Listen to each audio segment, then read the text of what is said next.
In this episode of Ideas, I talked to Larry Smith about creativity, passion, his brand new book, and much more. Here's our conversation.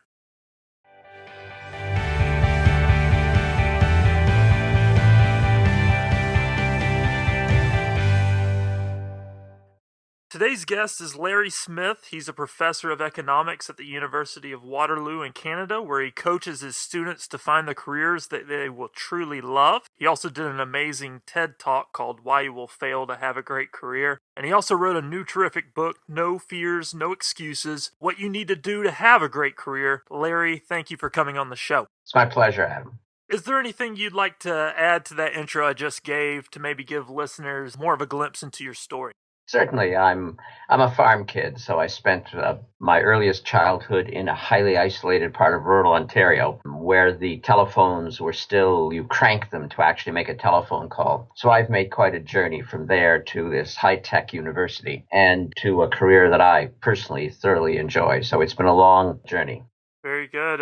So now you being a professor, tell us a little bit about that. How have you made an impact in the lives of your students, would you say? Well, over all these years, I've been at this game for 30 years. My students have been very generous in their reaction to what I do. If they had not so generously responded with interest to what I was teaching, and of course I teach labor markets, so of course I've been always teaching about careers and job opportunities and long-term success. They've always exhibited extreme interest, and they've been kind enough over the years to provide feedback. It's the only reason I actually wrote the book, because unlike other authors about career books, this is not my either personal philosophy or the bios of a few rich people. This is based on the experience of thousands of people who have shared their job aspirations and their job pathways with me for 3 decades.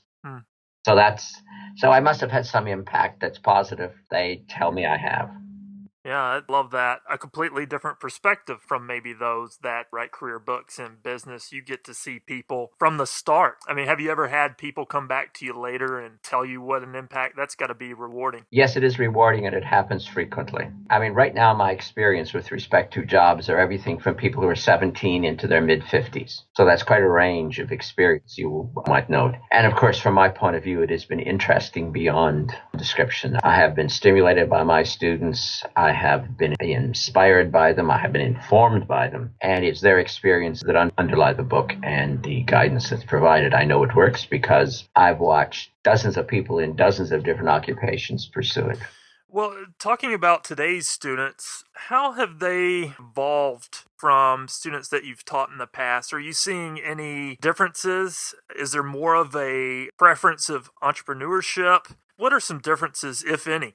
Well, in some ways, there have been no differences. They're as talented as they ever were, as much energy as they ever had. Their work ethics remain strong. I have basically no complaint with respect to the students I teach in terms of their preparation, a whole range of things. Like many faculty members throughout North America, I, of course, am uneasy about sometimes their rather primitive communication skills. But they were primitive 30 years ago, so they're still not all that great, but that's a skill they can learn. It is certainly the case, as you suggest, that their interest in entrepreneurial endeavor has risen sharply. Now, Waterloo has a strong entrepreneurial culture and has had one from its entire foundation. So my students were always interested in entrepreneurship. It is certainly the case that the proportion of them who want to pursue enterprise has risen significantly over the period of time, as has the quality of the ventures that they are pursuing. Mm-hmm. You know, they become more aggressive. The technologies, if they're doing a tech venture, are better thought out, and are pushing the envelope forward more strongly than they might have been tempted to do so in the past. However, some of my older students have been exceptionally successful. And you mentioned a culture of entrepreneurship. Of course, students are there to learn about business and such, but what has Waterloo done to cultivate that? Well, there are a number of very distinctive factors, one of which is that the University of Waterloo, all intellectual property rights are to the creator and none to the institution. Mm-hmm. So if you're a faculty member, no matter what you do, your IP belongs to you. If you're a student, all of your IP belongs to you. That's everything from the copyright to your essays to any technology you may create in a laboratory. So there was this, if you can think of something, use it. The institution will take no ownership of in any way, shape, or form. And then for the past several decades, we've been putting in place ever more sophisticated support services to help them. But the other thing that is very distinctive and is one of Waterloo's claims to fame is that we have the world's largest cooperative education program. Place more than 16,000 students every year, and more than 5,000 employers recruit. And it's the employers who are the iconic companies of North America. It's everything from Microsoft, Intel, Google, Facebook, Twitter, Tesla Motors, all the major financial institutions, all the merchant banks in New York. The list just goes on and on. And this means these young men and women are working in these companies. And by the way, these are not unpaid internships, as many of your U.S. listeners are familiar with. This is paid professional employment, paid full-time. And they're on 4-month alternate cycles, 4 months in school, 4 months at an employer, 4 months in school, 4 months at an employer. This means, for example, at the University of Waterloo, if you took 4 or 5 students, undergraduates, so these would be people either under 20 or maybe 20, 21. And amongst this, say, 4 to 6 students, you could have a student who's already worked at Facebook and Google. You could have already had students in that small group of people who worked for General Motors, Tesla Motors, Bank of America, Microsoft, and somebody else. This is a range of industrial experience that you would not find at Harvard at the same age of student. And that has contributed to our entrepreneurial culture. In other words, when you put 19-year-olds out in the workplace and they see what's actually going on, they tend to see opportunities. They tend to see things missing in the marketplace. They tend to see technologies missing. So it is the most intimate kind of exposure to the workplace, which is, of course, where innovation occurs. They sometimes are in companies that are innovators. U.S. universities hire our students as co-op students working in their laboratories in terms of facilitating some of the research, just to give you a sense of the degree of the sophistication of the research. Our co-op programs, by the way, are in both engineering, arts, science, and mathematics. And then the students, of course, talk to each other and share these experiences. That is a richness of industrial and business experience for young men and women that cannot be rivaled anywhere else on earth. I'm sorry if that sounds like corporate PR, but happens to be factual. And Adam, you and your listeners can check it out. It's all in the public record. No, I really love that. People coming out of college have a difficult time sometimes even finding a job in their area of expertise. That helps with that. That helps preview students to an area that they might not even like and they think they will. I mean, that does so much. That helps with unemployment. I think more people in the States probably need to look at a setup like that. Well, you're totally correct in looking at the consequences and effects of it. Many of our students will actually be hired by their co-op employers as they approach graduation, for example. And for some of our startups, their first customers are their co-op employers. They see something that needs to be done. They organize a group of teammates or friends, organize a venture, and then they go to the co-op employer, who actually knows them, of course, because they've been hired, and says, would you buy something from us? And that has often, been the spark that will create actually significant scale enterprises. And my former students work everywhere. They're creating enterprises in technology, in the entertainment world, sports-oriented, medical devices, medical-oriented technologies. They do heavy-duty consulting. Some of their ventures work for the United States Department of Defense, providing services. There is a huge array of services being provided. We also have a great strength in engineering and computer science, which means, of course, a lot of the IT stuff Waterloo is involved in, and our students and graduates are fully involved in it. Now, on this same talk of being a professor, what's some advice that you found you give students repeatedly that may give listeners help in their own businesses along the way? Is there one piece of advice that you find yourself giving repeatedly? Well, yes, there is. So, Adam, do you want to take the risk of causing all of your listeners to roll their eyes or have an attack of boredom? Because I am going to sound like what I am, and I'm not going to apologize. Sure. I tell my students to do their homework, do research, don't run amok. I don't care what you're doing. If you're picking a career choice, you make sure you know what is involved in this career choice. Don't come to my office and say, oh, I want to be X. And I say, well, tell me what X involves. Tell me what this occupation involves. Tell me what the educational pathway might be. Tell me what experience you need. And half the time, I regret, their information is incomplete, usually incomplete, and frequently wrong. That is to say, they're going to pursue a career. Venture, same kind of thing. Why do you think this will sell? I ask. And I want a long answer. I want someone to say, it will sell because. And I want evidence, not hope, not aspiration. I really, really want it to sell. People will really, really like it. I say, why will they really, really like it? Because they will really, really like it. We get stuck in this loop, Larry shouts. Mm-hmm. Well, I'm sorry, because I will insist on evidence and logic. I know there are reasons to believe we now live in a world that is post-evidence and post-logic. I don't care about that. In my office, my classroom, and my university, we're going to insist on evidence and logic.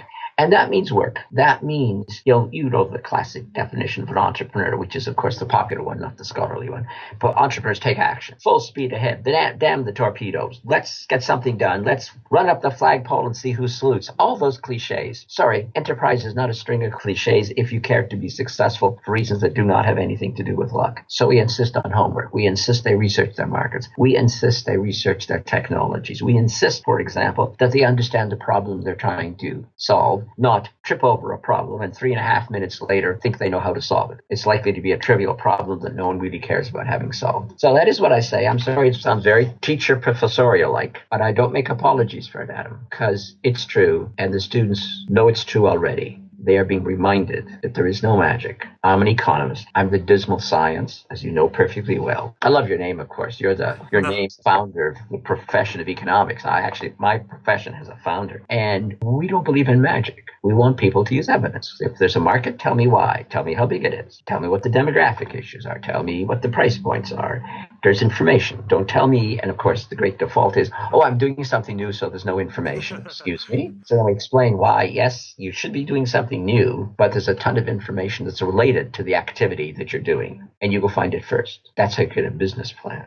That is great advice. Put in the work. There'll never be a better piece of advice than that. Well, it's what I've said, and I have no reason to change my mind. Somebody gives me a reason to change my mind, I will, but I have no reason to do so. It is why, of course, unfortunately, there are many ventures in America and Canada, both places, that fail, and they're doomed to fail. And the talent and the effort and the energy and the investment is wasted, and that is a pity, because we need more enterprises, we need more jobs, but we need them to succeed, not to fail. The Brookings Institution in the United States has recently released a report on entrepreneurial activity, and unfortunately, there are more companies closing than being started. And the proportion of older companies in the United States is rising, not falling, which means the proportion of younger companies, newer ones, is shrinking. This is alarming for the future anywhere, and that concerns me. But I see too many things that are just going to fail because the prep is so poor. Now, UW is working hard to change that. I'm not the only one making this argument here at the university, by the way. We are through all of our support programs,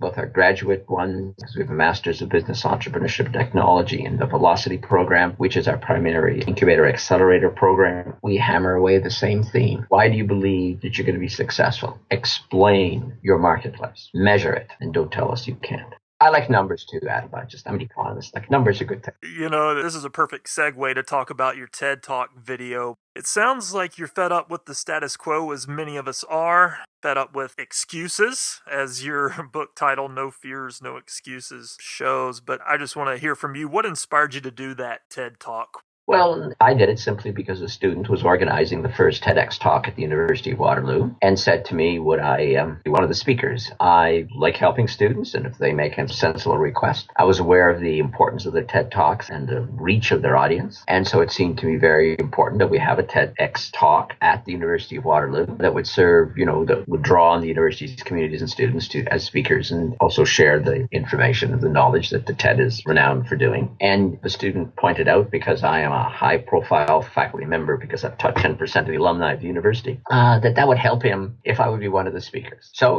why would I say no? I'm a professor. I'm paid per word. So this meant I could say more words. That was a joke, by the way. I've tried to get my dean to agree to it.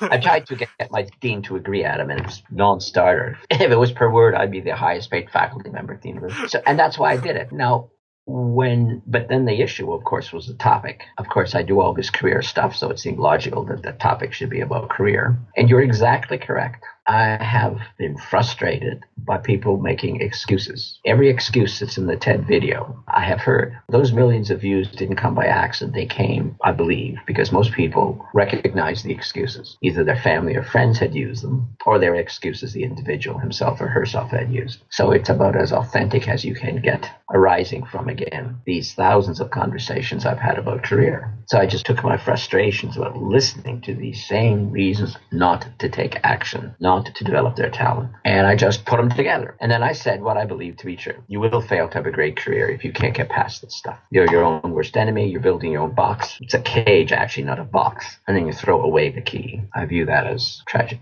So I vented some of my frustrations. That was okay too. Added my mental health, because I'm concerned about my own mental health, not just other people.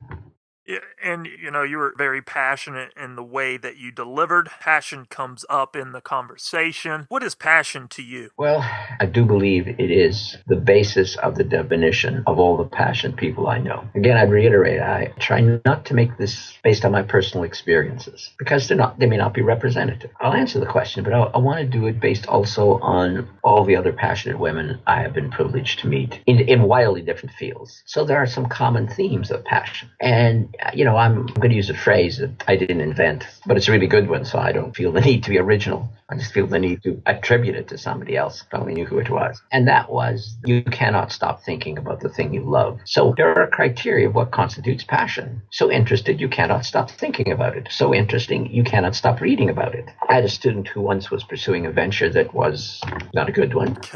And I asked him, I said, this is a poor venture. It has limited chance to be successful. And you seem to have no interest in what the nature of the business is. Why don't you start a business in a topic you care about? Yeah. Not just, you want to start a business, so you're excited about that.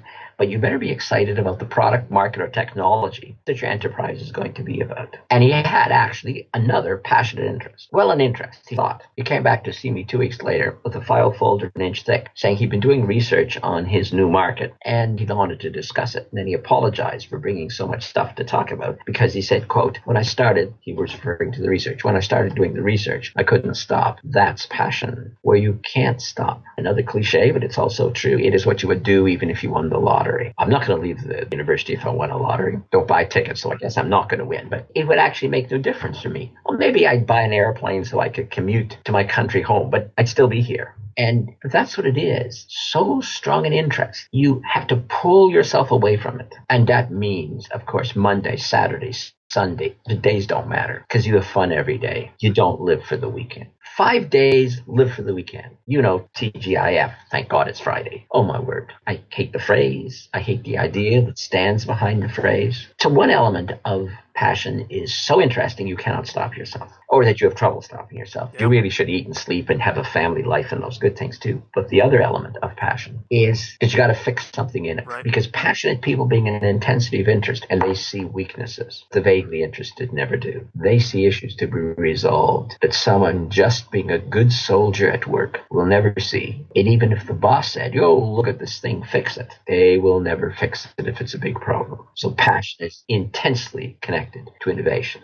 So if there's something you can't stop reading about or talking about or thinking about, and if as part of that talking, thinking, and reading, you keep thinking, whoa, why doesn't someone fix that? You have a passion. And that means, of course, your talent, if you engage that passion, will be to create wonderful things. I love that. That is so good. There's much fulfillment found in that. Absolutely. I was just going to say, Adam, it's like an athlete, and you're at the limit of what you can do. That is a wonderful feeling, to know that whatever you will do with your life, you're getting as close to the maximum impact you will ever have. And that is profoundly fulfilling, just as you said. Yeah, and one quote that sticks out from your video for me is, wasted talent is a waste I cannot stand. And it sounds like you focus a lot on lessening the amount of regret that each of us experience. Is this ultimately why finding our passion is so important? Not only regret, but to impact the most amount of people as we can on this earth? Yes, it is. I'm an economist, and I'm a happy economist, right? So it's not just my occupation or my profession. It's the way I think about things. I'm passionate about economics because it is, to me, doesn't have to be for everybody, but to me, it's a philosophy of life. And economics is about efficiency, which is don't waste anything. Don't waste natural resources. Don't waste the environment, the planet. Don't waste technology, and don't waste your time. Your time is, of course, don't waste your money, but really don't waste your time. Your time is more precious. Your time is more scarce. You can find money, but you can't find time. That hour once gone is gone forever. So it seems to me that we all should be trying to maximize the amount we get done, the amount of impact we have in the time we have. And then I see people, because they're doing work that they're not productive at, because they really don't care about the result all that much. Then I watch the passionate person, and he gets like 5 times as much done in half the time. And that's the point. I see waste everywhere. I have a visceral, emotional aversion to it. I get motivated and also despair with this one thought. What would our world be like? I try to imagine. If every person on the planet was working at the limit of their talent, it might, Adam, not be paradise, but it would be much, much better place than it is at this moment. That's beautiful. But yeah, it keeps me going. But on the other hand, we are so far from that. That means we live in a world with more problems, disaster, death, unhappiness. You list all the horrors that people on the world deal with. And they could be much reduced if we were all at the limit of our capabilities, I believe. This is great to talk about. People need to find their passion. People need to find a passion to become passionate about people. If you can't find your passion, become passionate about helping people. Go help somebody with the strengths you already have within you. That's my belief. Well, and I would just add, because I agree completely with you, it is that I'm on this program because I would like to contribute to your ability to impact people. Well, I'm really trying to help people, and you're providing a way to help people that I strongly support. And it's quite right. You can be passionate about different things. You can be passionate about a subject area like history. You can be passionate about a marketplace, and some people are. You can be passionate about the outer doors, and you can be passionate about helping people. But it's passion, not just liking it a little bit. Sometimes a student, when I say, what are you interested? They say, I'm not sure. And I say, cool, you're 20. How could you not have something you like? And sometimes they will say, I like to help people. And I say, well, that's a good start. Tell me how. And the truth is, it is not a passion interest. They haven't thought about it enough because they have no answer. How do you want to help them? Wonderful that you want to help them. Tell me how. And you see, there I wonder that it's a passion. It might be if they thought about it enough, but to have no passion applies to helping people, totally as you said. But I want it to be done with passion, commitment, creativity, pushing the envelope. I've met some journalists, extraordinary men and women who believe they're in a war with ignorance, and they're like warriors to get the truth out, sometimes battling their editors as much as they do anyone else, as well as reluctant interview subjects and every other obstacle they have. Plus, of course, the public's aversion to anything that might be like, what's that word, truth. And then, of course, there are the others who couldn't think of anything to do, and journalism seemed cool. Two categories of people. That first category are heroes in our world, and we need more of them. The others, a neutral effect, at best. Would you agree that those people that aren't passionate, many times they look to other people for their passion and think that it sounds cool? They find other people's passion and not their own? That's right. You would agree with that? Absolutely. I've seen it happen where, people imitate their friends, they imitate their family. But if you ask them some questions, it's a facade. It crumbles. I will ask, why do you tell me this field is of interest to you? And it really will come down to it. And on occasion, the honest person will admit, well, it's the only thing I know about. To which the professor says, perhaps you should learn about other things. No, but again, you see, they are trapped by their own past experiences. My goodness, when you're 20, how much past experience could you have? And I had a very background because I was living in the country, and I had family members who ran sawmills, and we killed cows and did a huge range of things. So I've got a lot of different kinds of experiences, and I work with machinery, and I drive tractors and do all of that, like farm stuff, right? Highly varied. Yeah, I'm dumb as a doorpost. Well, again, I was too young to know very much. So I had some things I liked as a kid. I thought my teachers didn't teach very well, so I actually didn't like school, because eventually I persuaded myself that what I really like is better teaching. So there was some precursor of the passion I have for teaching now, but it was still tentative because I didn't know very much. So I knew about teaching because I had to go to school. But over time, you learn more. That's how you figure out what is a passion and how you find your own, not somebody else's. I still stand with William Shakespeare. To thine own self be true. Follow the day, the night. You cannot be false to anyone else. It's what I believe. That's why Willie is such a powerful guy, 400 years. But if you talk about the old virtues, those old ideas are still true. They were true 400 years ago. They'll be true 400 years forward. And I'm supposed to be teaching universal truth, not just little techie things. It goes back to the advice you gave at the beginning of this conversation of passion, that piece that you can't stop thinking about. And that's being true to yourself, finding your own passion. I mean, that's the advice. What can you not stop thinking about? Not what somebody else can't stop thinking about.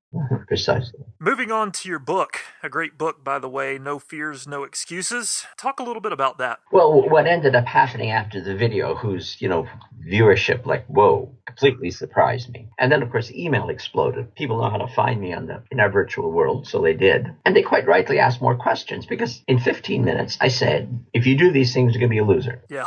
Or sorry, if you don't do things, you're going to be a loser. And of course, the video ended with, you're going to fail to have a great career unless. And I stopped there. A, because there was no more time. And B, I intended to stop there. I wanted to provoke thought. Yeah, well, I did provoke thought, more thought than I thought I was going to provoke. And then on top of all that, they sent me emails, like strangers, people just not, I mean, I got some from former students, but I largely got mail from people who never knew me, just except for the TED video. I mean, I've taught 23,000 people, not 23 million. And so these are people who don't know me. And they kept asking questions. They want, okay, now what should I do? How do I find my passion? How do I overcome my fears? Okay, I am afraid. I admit that. You said fear will stop you. I'm afraid. How do I not be afraid? So I started answering them. I'm a sucker for that kind of stuff. So I'm answering and I'm answering and answering. And at that stage of the game, of course, the literary agents began calling and said, I want to write a book because they were sure there would be publishers who would be interested. And at that stage of the game, I had a third of the book written in all these emails.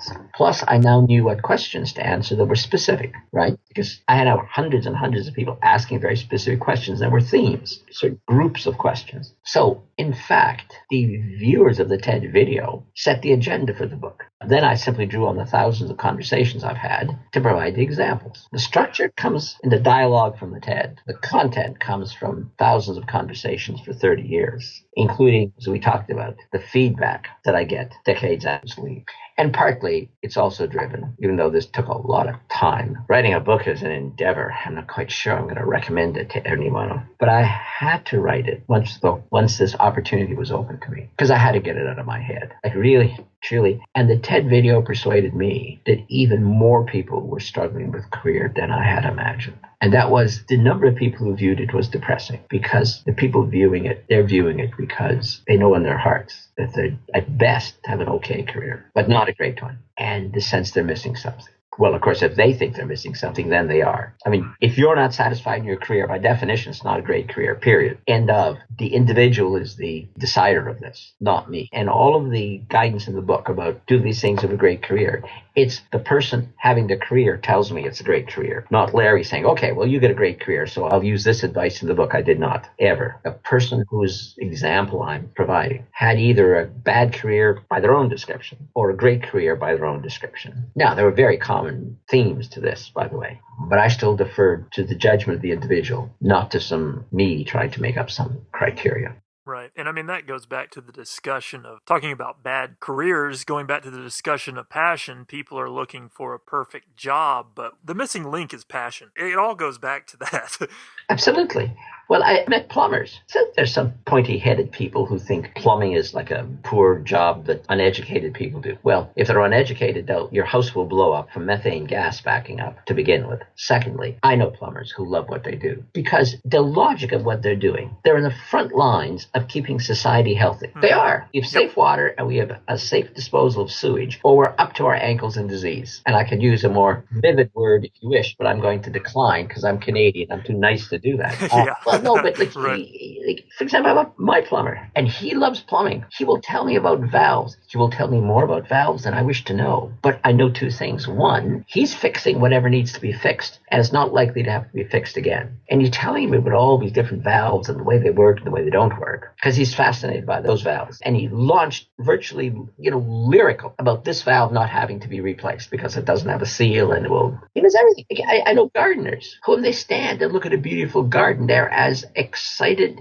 and that's impact on the world. They bring beauty into the world. They care about the beauty, and the people who see it say, you have given me a beautiful moment in a hectic day. And so I agree with you completely. This is not about a occupation. It is about how you react to an occupation. For example, we have at the university a whole range of support services. We have retail services, retail stores, selling books, selling supplies, selling the things. We have 30,000 people on the campus, so they need stuff. They need food. They need a whole bunch of other things. Yet the best of these frontline people, and we have a lot of these good people, what they think they're doing is helping students. They're not retail clerks. They're dealing with vulnerable young people who are buying something and probably don't quite have enough money to pay for it or are hurting to pay for it. And those men and women, their passion is helping people, helping young people in particular. And they do it through providing high-quality retail services. That's not about moving the customer through fast. to maximize the rate of return of the university. Make sure that kid bought the right thing, the right book. If he's buying a t-shirt, that it's what he needs, what he wants, and does not live to regret the decision. That's another way that you get a high-quality society where you improve the level of the experience of everyone, including when you go in to buy a t-shirt. Try doing that in the regular shopping mall. Some of them do it well, and I salute them.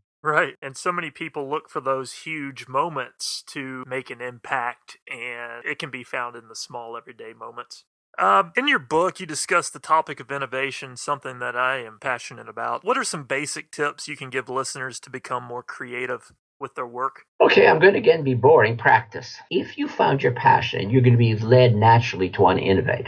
Doesn't actually mean you can do it, right? But that's a good start. Passionate people bring this intensity of focus, which means they tend to be very observant, which of course is also a good thing when you're trying to solve a difficult problem. So they will naturally be observant. That's a good thing. They have a desire to do it because it's like actively annoying them because they care about something. Or they care about a garden or a piece of software. Whoa, this piece of software. I have a student tell me this software. Oh, it's a horrible piece of software. It's elegant, it's awkward, it's clunky, it's prone to failure. I mean, they can barely talk about it. They're so disgusted with it. You can see why they're going to try to fix it. However, it doesn't change the fact that you have to learn how to do it successfully, not just want to do it. And the thing that is encouraging, there are a lot of things to be discouraged about. One thing to be encouraged about is that I've never met a healthy child, like a little kid, 4 or 5, 6 even, who didn't have an active imagination. You just get down on the carpet. You have to be on the floor with the kid. You know, 3-year-old playing with a toy. Look into the kid's face. Oh, he's looking at the toy, but he's in another world. He's in a world of his own imagination. It's not a truck on a hardwood floor or a carpet. That truck is going down the highway. That truck is in a forest. That truck, God knows where that truck is, but the kid and the truck and the environment are in another place. If you look carefully, you sometimes see the kid's eyes aren't even focused. And by the way, if you're sitting down there watching, the kid may totally ignore you. Of course, because you're not in his imaginary space. Now, if we can all be imaginative like that when we're young, you know pretty well what happens. We grow up. Our parents tell us to stop daydreaming. Our teachers tell us be quiet and sit still and learn how to read. Now, by the way, I'm in favor of learning how to read. I think counting is a good plan. So, of course, you have to impose structure, rules. We need them. We can't think without them. We can't communicate without them. But while we get so busy teaching the kid how to read, his imagination is either squelched or simply atrophies from disuse. As more and more structure is piled upon him. Pick up your underwear, shower, eat your carrots. And then finally they do most of those things. Oh, they bitch about some of them. But at the end of the day, they become rule-bound. Prisoners of conventional thought. Then they end up in my classroom thinking they know what economics is about.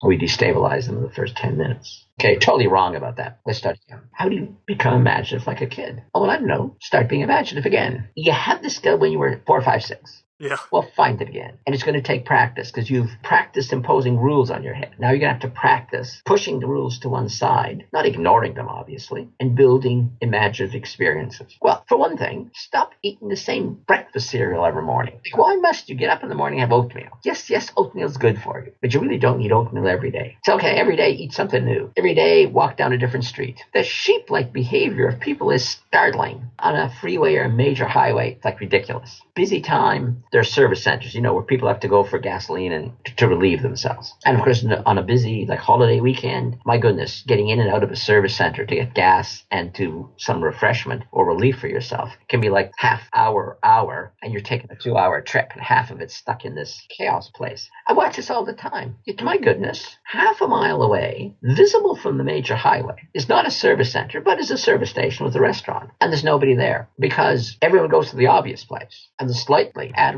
less obvious place nobody goes to. Well, me and my family, we go there. In and out in 15 minutes with a hot dog. And I can look down and see cars that left the road at the same time are still in the line. They haven't even actually got off the ramp. Like, why do people do that? There is a piece of construction going on here in Waterloo. They're rebuilding one of the major highways, an arterial road that leads to the main controlled access highway, main what you would call freeway here. And, of course, there's traffic jams every morning because of the construction. That's just inevitable. You reduce lanes. And there are 2 access points to this highway. One, the one that is undergoing all the construction, which you can get stuck for a half hour. And every morning, the radio tells me there is congestion at the access point to the main highway. Yet there's 2 access points. roads. Why aren't people taking the second access point? They're taking the obvious one, getting stuck there for a half hour. If you take the non-obvious one, Adam, it's like 4 kilometers away. Kilometers, Canadian miles, right? And of course, I take the other one. Boom, I'm through. So this thing about being creative is start practicing. Think about it. Do you really have to go to, is that the only access point to that highway? Of course, if you thought about it for 12 seconds, you think, oh, of course it's not. And even if the other one's slightly out of the way, I'm going to lose so much time in this stupid. And of course, the people who are stuck in this line, they're the commuters who do it every day. Right. So they have no excuse for not knowing.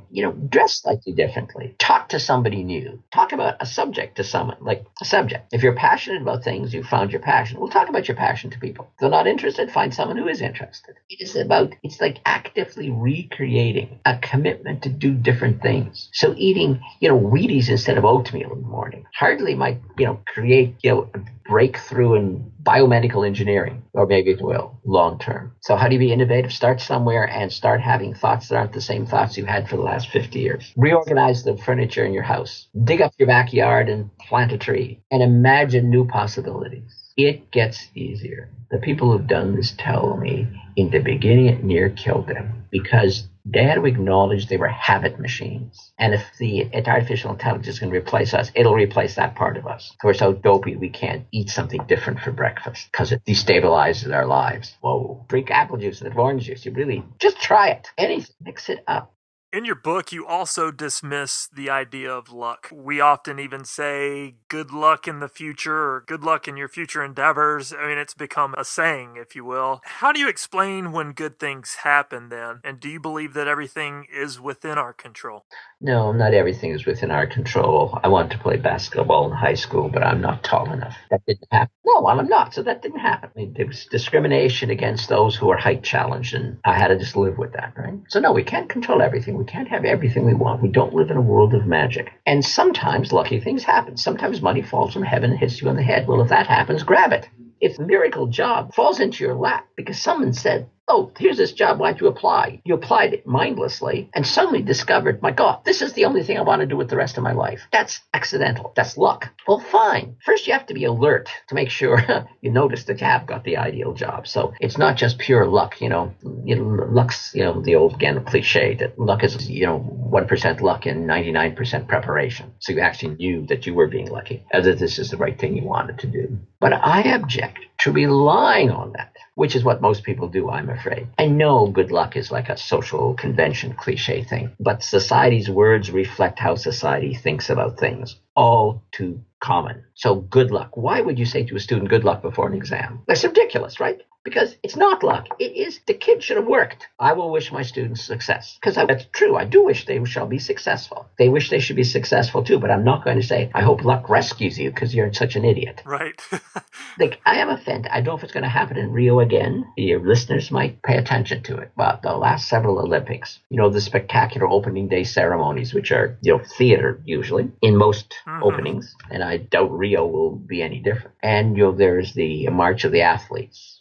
Colorful, powerful, some of the best athletes on the planet are now going to try to do their personal bests. And if there was ever a place with a lot of passionate people, it is the Olympics. Because of passion, you've not gotten there. And then in the last several Olympics, the last thing the voiceover announcer says in both official languages of the Olympics, we wish our athletes good luck. Now, if I'd spent 5 years in brutal training, competition, for whatever sport, doesn't matter, and I heard someone wish me good luck, I mean, the only thing you can tell me is, if I'm a runner, that you hope I don't trip when I start. It undervalues the commitment that a passionate person puts in. And when you say luck, it means, well, don't have to plan too much, because even if you don't plan, it doesn't matter. It's all a matter of luck. It is the greatest excuse of all time, right? If he's successful by luck, then what's the plan? Maybe I'll be successful, maybe not. Although oddly enough, as soon as you're successful, suddenly you become a genius. Oh yeah, I earned this success. 3 minutes earlier, thought it was luck. Of course, the other guy who was successful, he was just lucky. I'm a genius. The stupidity of that boggles me. So yeah, I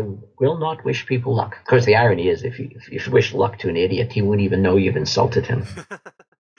Well, perfect irony. That couldn't be a better example. But I want people to take charge of their lives. No, not everything is under our control, but a lot is. And I think we can both agree that if you just abstain from exercising any control and wait for the fates to rescue you, most of the time they will not. It undermines the effort. Absolutely. And then you're just adrift. And most things drift onto the rocks. And in today's competitive world, the rocks have never been sharper. This is true. I really enjoyed our conversation today, Larry. What's one last piece of advice that you want to leave listeners with today? Well, I'll be predictable again. In the chaos of the world around us, please be thoughtful. I just want people to be thoughtful, to look for reasons why they're doing things. And it's about being true to yourself. How can you be true to yourself if you deny your talent and don't work to develop? Well, first to find it, develop it, and use it. And be thoughtful. This is one of life's great decisions. Love it. Love it. Where can people find your work?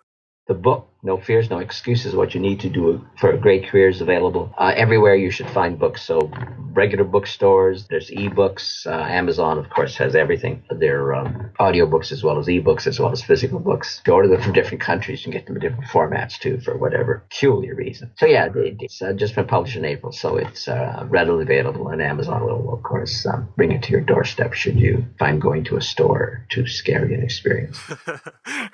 Awesome. Thank you again for coming on the show, Larry. It's been a pleasure. My pleasure too, Adam. Thank you very much for inviting me. Take care. Thank you for tuning in. I hope you got something out of these ideas. Go ahead and subscribe so you don't miss an episode.